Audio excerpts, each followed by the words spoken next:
quarterback like Salter, I know they rotated him out once, but you face a lot of really good dual threat quarterbacks, including last week. What is he unique in that regard, or how would you describe his? Yeah, I think, you're right. I mean, he fits that mold of, obviously very skilled in terms of his ability to maneuver through the pocket as a pocket passer. And then I think also, like you said, I mean, his ability in the quarterback run game, his ability to get outside the pocket and make plays.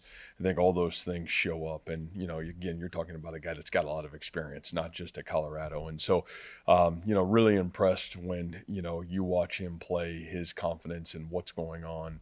Obviously, he's got great skill players around him, and so it fits the mold of exactly what we've seen here now the last 6 weeks. And I think I said to Taylor, it feels like a hallmark of your team has been making the plays in the moments, even if maybe it's not an A game overall. Yeah.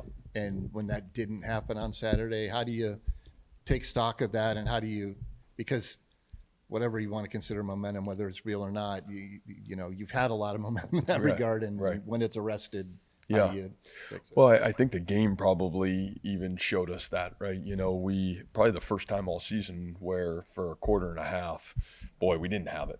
And I think the character of our football team to regain it and give ourselves a chance to win the football game, those things from a coach is really impressive. We had guys step up and make some really critical plays.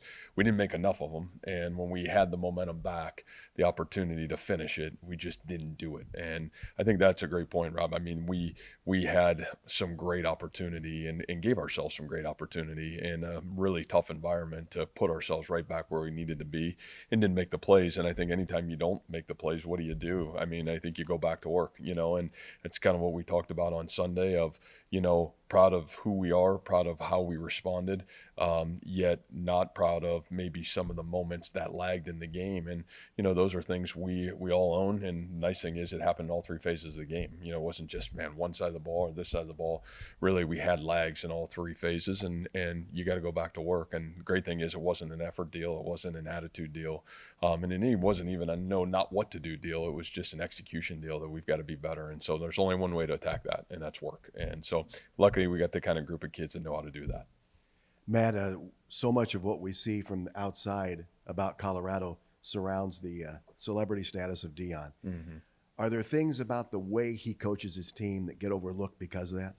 Oh, I think so. I think what he's done is impressive. I mean, you're talking about a program that was, obviously it's got an incredible past to it. It's a program that's won a national championship, and yet was really on tough times. And I think what he has given that program is life. That's a team that won 9 games a year ago.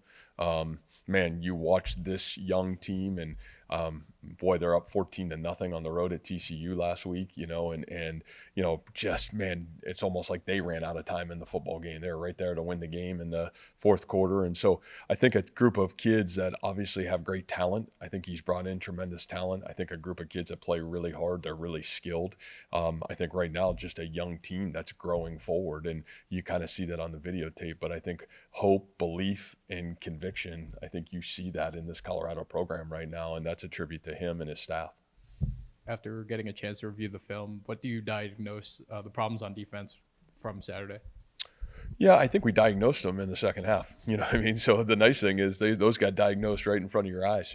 So just you're a hair off. You're talking about 3rd and 3, 3rd and 10 in the first half of the game. You're a hair off on those plays, and you make a couple of those plays and you get them right. I think some of our run fits were just a hair off, and the great thing is you look at the second half of that football game and you were a hair on, and that's what it looks like, and it's kind of what we have to be, 11 guys doing their job. And so I think that was probably again another great reward to watch. And we didn't play great defense in the first half. I don't think that's nobody's saying we did, but I think the ability to make the adjustments and the ability to get ourselves corrected in game was really impressive.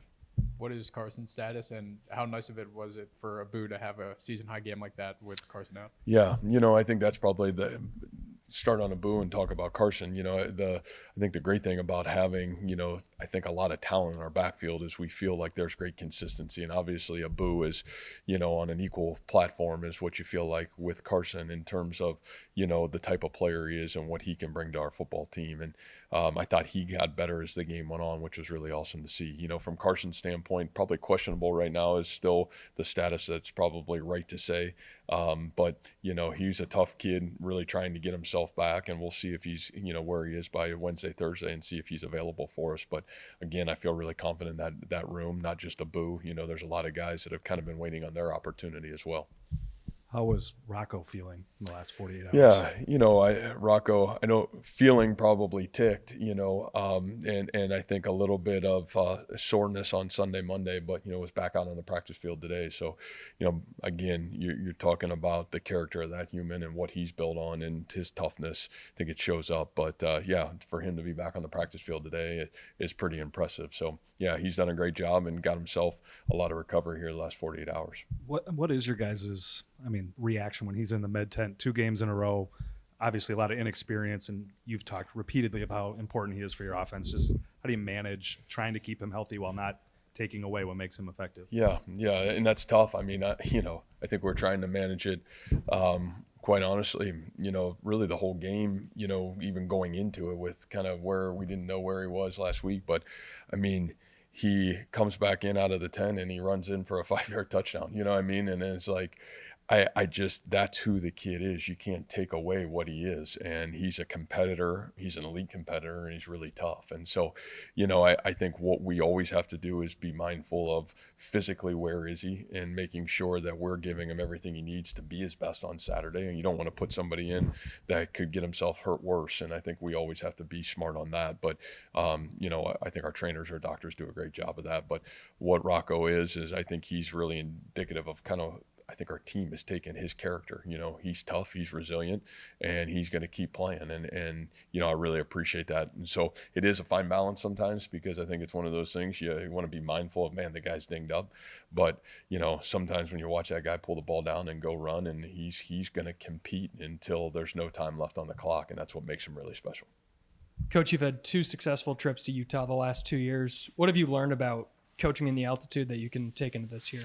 Yeah, I think the biggest thing is we've tried not to make a big deal about it, to be honest with you. I think the effects that we found are really post that game that can be a real challenge is being in that altitude. I think all the simple things of hydration and how you kind of prep are all still very real, and we got to do a great job of that. At least weather-wise, it looks a little bit different than, what it has been the last couple of weeks. So I think that's a benefit to our football team. But I think the biggest thing is how you recover post that game from the altitude is maybe the biggest thing. But we'll have to be ready for it. I know it'll be a little bit of a factor for sure.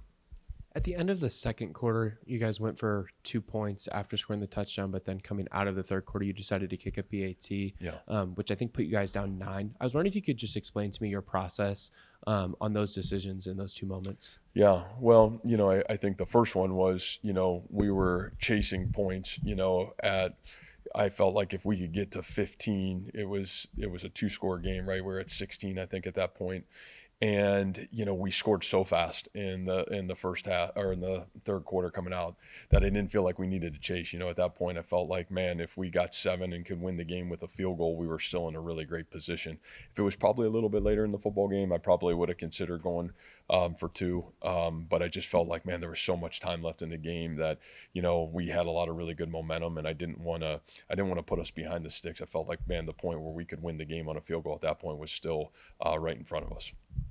As you evaluated the tape from Saturday, the cornerback play with Trey and with Q, how encouraging was that, and how does that maybe help the rest of the defense where you don't feel maybe you've got to cheat over and help those guys?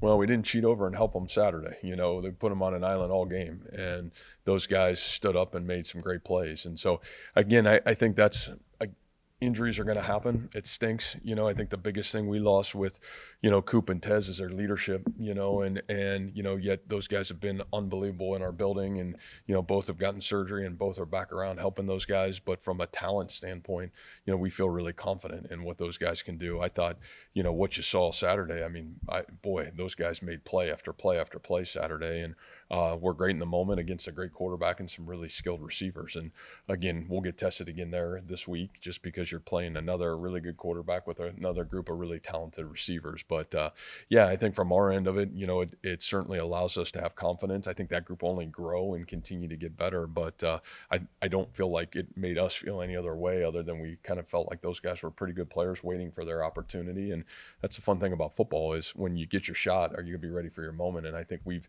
continued to show that we've got guys when they get their opportunity, they're ready to play. And I thought Quentin did a great job of that Saturday for sure. And then the safeties last week that trended towards out, Cam Smith, Kaijan, how are they looking this week? Yeah, I think both of them have a chance to be available, which obviously both guys are huge for our football team. So, both guys were at least on the practice field today. So, again, I would say the word is questionable in whatever area we are right now in that area. But we would all hope that we could get those guys back because I think those guys certainly help us immensely and, give us a little bit of depth and rotational depth within the defense. What is Chase Soell going to have to do to remain focused and in the moment coming back in his old place? Yeah, I think we talked about that a little bit, just today. I mean, he's worked so hard on himself, and I think anytime you get into those environments where there's a storyline outside our walls, sometimes you can get lost in that. Coaches can get lost in it, players can get lost in it. And the reality of it for Chase is you just got to go play football. I mean, what you've seen in the last 2 weeks is that guy just continue to really come on. I mean, he's made significant strides as a football player. I think he's playing with a lot of confidence right now. And I think putting any time, effort, and energy worrying about, man, whatever happened in his past or whatever relationship there is in the past, what a mistake, because that's the past. This is the present, and the present is, his ability to grow and take another huge step for our football team and for him. So I think those are the big things. You got to worry about the here and now. I think anytime things just go so fast. I think you start worrying about things that you can't control or things that have happened in the past. I think you ruin the present. And so I think Chase is really smart. He's a young man that I think is really on a mission for himself and for this team to keep growing forward. Matt, when you think about Abu, you think 2 years ago in that Kansas State game where he burst onto the scene on a national game, and whether it's fair or not, the expectations for him go sky high. Yeah. How have you seen him kind of battle those expectations and, when it goes up and down and the way he's kind of persevered and gotten to a place where he's more confident and comfortable within a role in the team? Yeah, I think great question. I think for Abu, and I always have to remind everybody, Abu played cornerback. He didn't even hardly play tailback until his senior year of high school football. And so I still think when you watch Abu, even at that point, he was a true freshman, incredible talent and incredible skill. Putting all the tools together to not just be a great runner, but be a complete football player. Those things are growing. And what I love about Abu is, he's been an incredible teammate, maybe when it hasn't gone well. He's really went to work on his craft, his process daily of what it takes from nutrition to strength and conditioning to the playbook to all the things that great players do. And I really have seen, really over the last couple of weeks, there's just this maturity about Abu that you would hope a junior in your program has. And he's done a great job of that. And that's why there was no shock to me how he played Saturday. I think he's been waiting for kind of his moment. And I thought it was a really impressive game for him. And I think he'll only continue to grow forward. But again, I think he went to work on his process and understood, man, this is a journey. That was a one-game moment. And you're right, there's a lot thrown on him. And, that happens in our sport. You have one of those one-game moments, and next thing you know, there's the expectations go sky high. But I think he has sky-high expectations for himself, and he's really worked to put a great process around those expectations.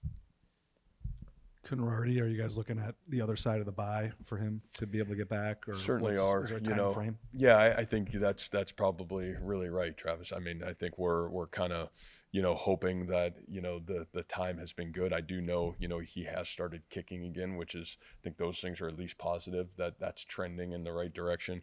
Will not be available again this week, so that is real. But we hope with you get a bye and maybe the opportunity that he's healthy enough coming out of it that you have a chance to get him back. So we're excited for him, and he's doing a great job in terms of his process to get himself back.